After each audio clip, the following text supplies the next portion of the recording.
تھوڑا سا ہلیں، محنت کریں. اور جو محنت کرتا ہے عزیزان محترم، چاہے وہ کوئی شخص ہو، چاہے وہ لیبر ہو، چاہے وہ مینیجر ہو، چاہے وہ سی او ہو، کوئی بھی ہو، وہ جو محنت کے لیے اپنے قدم اٹھاتا ہے خدا اس کا ریوارڈ دیتا ہے. خدا کبھی بھی کسی کی محنت کو ضائع نہیں کرتا.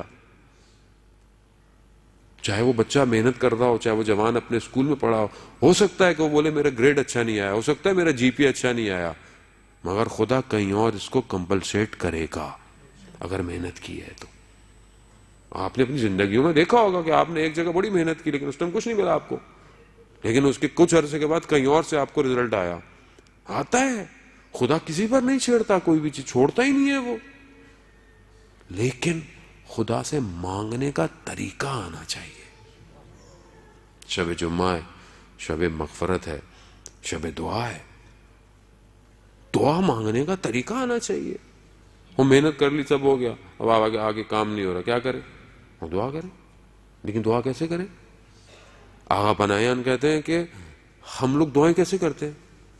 ہم ایسے کرتے ہیں پروردگار تو نے گھر نہیں دیا، پروردگار گاڑی نہیں دی، پروردگار یہ نہیں ہے وہ نہیں ہے. کہہ رہے ہیں یہ کیا طریقہ ہے مانگنے کا؟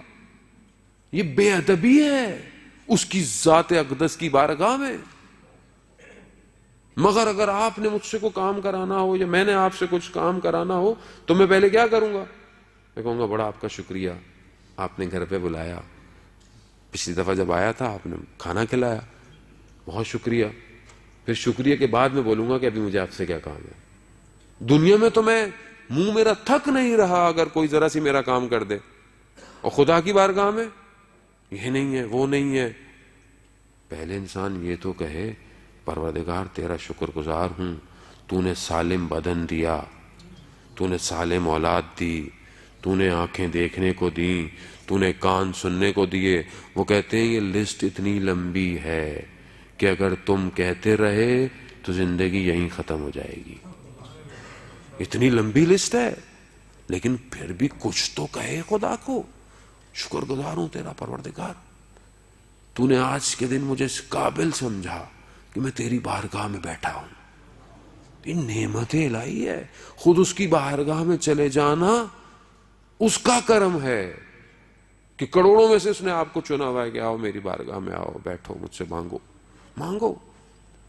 پھر اس کے بعد انسان پروردگار، اور وہ بھی عزیزان محترم کیسے مانگے اس سے؟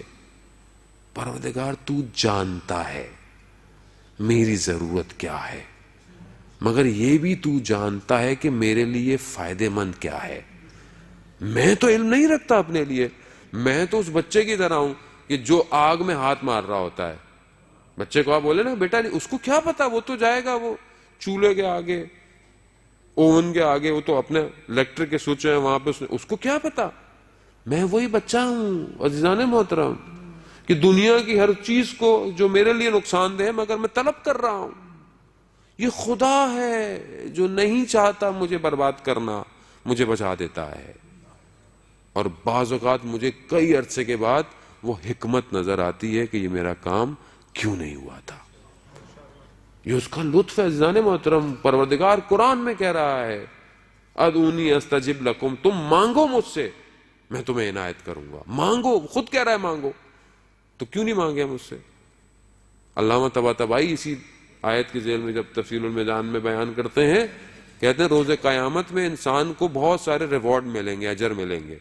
تو انسان پریشان ہو جائے گا کہ یہ کہاں سے آ گیا، یہ تو میں نے عمل نہیں کیا تھا.